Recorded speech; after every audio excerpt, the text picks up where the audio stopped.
उत्तर प्रदेश में खास करके बीजेपी और सपा ब्राह्मण वोट्स को लेकर के काफ़ी फोकस कर रही है। जो 12% है, आज बीजेपी के अध्यक्ष ब्राह्मण अपने जो लीडर्स हैं उनके साथ बैठक कर रहे हैं। अखिलेश की पार्टी भी वहाँ पर ऊपर फोकस कर रही है, बीएसपी भी फोकस कर रही है। तो कितना फ्रैगमेंटेड जो है इलेक्शन कैंपेनिंग आपको लग रहा है? नहीं, फ्रैगमेंटेड नहीं है। आपने सही कहा कि अखिलेश यादव और बीजेपी और बीएसपी हमारे ब्राह्मण भाइयों के वोटों के लिए पूरी कोशिश कर रही है, मगर देखिए इन तमाम में कॉमन फैक्टर है कि सिवाय 19% उत्तर प्रदेश के मुसलमानों के सब कास्ट और बरादरियों के ऊपर मेहनत की जा रही है और 19% मुसलमानों को इन तमाम पार्टीज़ ने यतीम और लाचार बनाकर छोड़ दिया है और इनके कोई वोट की अहमियत नहीं रही। तो यही बात हम उत्तर प्रदेश के मुस्लिम माइनॉरिटी को बता रहे हैं कि भाई आपकी कोई लीडरशिप को आपको पैदा करना पड़ेगा।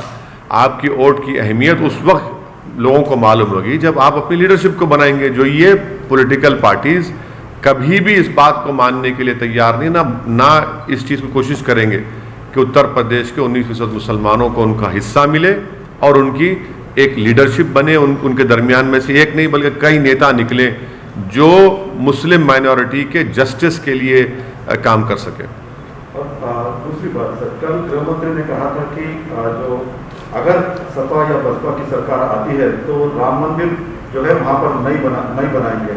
तो क्या राम मंदिर अभी भी इस इलेक्शन में बड़ा मुद्दा रहेगा सर? अब ये तो आप मीडिया के लोगों को तय करना है। जो हमारी हर स्पीच के बाद आप लोग कुछ ना कुछ उसमें निकालते हैं नुक्ता। अब जो देश के होम मिनिस्टर इस तरह की बात कर रहे हैं तो डेवलपमेंट की क्यों नहीं बात करते? वो देश के होम मिनिस्टर हैं तो उनको ये बताना चाहिए कि नमी में गंगा के जो डायरेक्टर जनरल ने अपनी किताब में कहा कि कोविड के दूसरे फेज में लाशें बह रही थी गंगा के ऊपर, उस पर बात करें ना, उस पर बात ही नहीं करेंगे।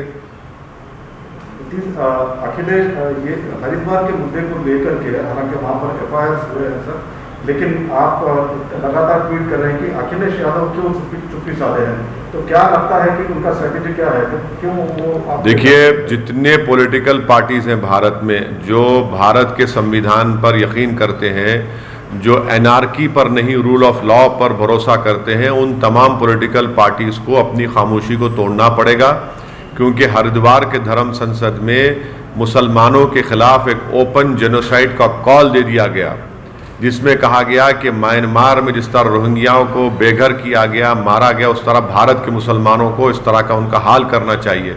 अगर समाजवादी पार्टी वहाँ पर 70 सीट पर चुनाव लड़ेगी, कांग्रेस वहाँ पर अपना गवर्नमेंट बनाने की बात कर रही है, मनमोहन सिंह को गोली से मारने की बात कही गई जो देश के एक्स प्राइम मिनिस्टर हैं, तो इस पर भी आप रिएक्ट नहीं करें। कब रिएक्ट करेंगे?